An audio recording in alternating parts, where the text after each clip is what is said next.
صباح الخير يا حلوين، عاملين ايه؟ يا رب يومكم يكون حلو. النهاردة انا هتكلم عن حاجة مهمة جدا ما اتكلمتش قبل كده عنها في قناتي.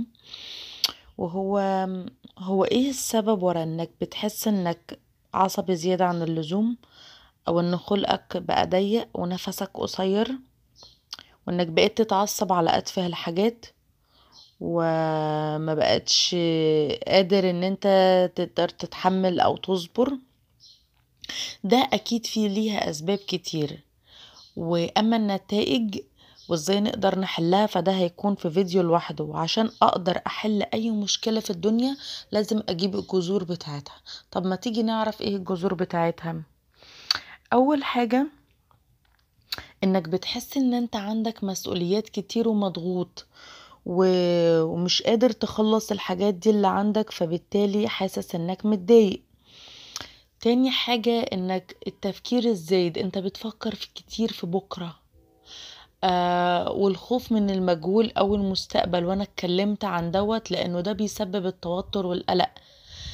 كمان تالت حاجة عندنا الوسواس القهري، دي واحدة من الحاجات اللي هي بتسبب العصبية او الغضب. لو انت ما بتنامش كويس ده بيسبب لك عصبية. لما انت بترتكب معصية او بتعمل حاجة وحاسس بالذنب، فانت بتكبت مشاعر سلبية من جواك فما بتقدرش تعبر عنها، فبتحس انك متضايق. نقص فيتامين د، نقص فيتامين د هو واحد من الحاجات اللي هي بتقدر تدينا هرمون السعادة. طيب لما بتبقى ناقصة فيتامين د، فيتامين د دوت بيجي من ايه؟ بيجي من انه انت بتتعرض للشمس، او انه انت مثلا من الفوسفور وفي حاجات تانية. طيب لو انا مش هقدر ان انا اعرض جسمي كله للشمس ايا كان بقى، فممكن تقدر تاخد كورس علاجي فيتامين د عن طريق طبيبك المباشر، وهو يقدر يقولك على انهي افضل فيتامين د ليك. طيب كمان احنا احيانا بنتقبل اوضاع احنا مش راضيين عنها من جوانا، وبنحاول انه احنا يعني خلاص ننسجم مع الوضع واحنا مش متقبلينه.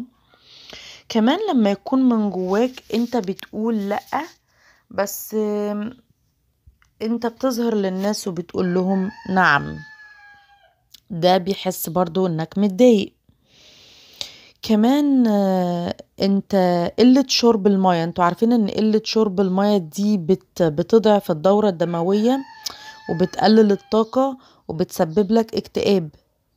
كمان عندنا الحزن بيسبب عصبية، الاكتئاب بيسبب عصبية، الجوع، الخوف، الشعور بالفقد ايا كان بقى، انت فقدت حد عن طريق الموت او انه انت فقدته عن طريق ان انت انفصلت عنه.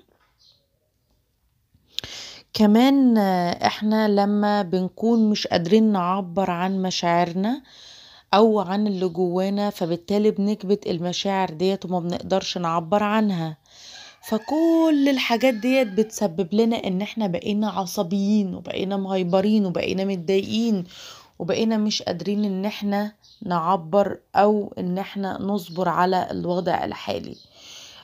يومكم حلو وجميل، والقاكم في فيديو قريب ان شاء الله ايه المفروض اللي احنا هنعمله. سلام.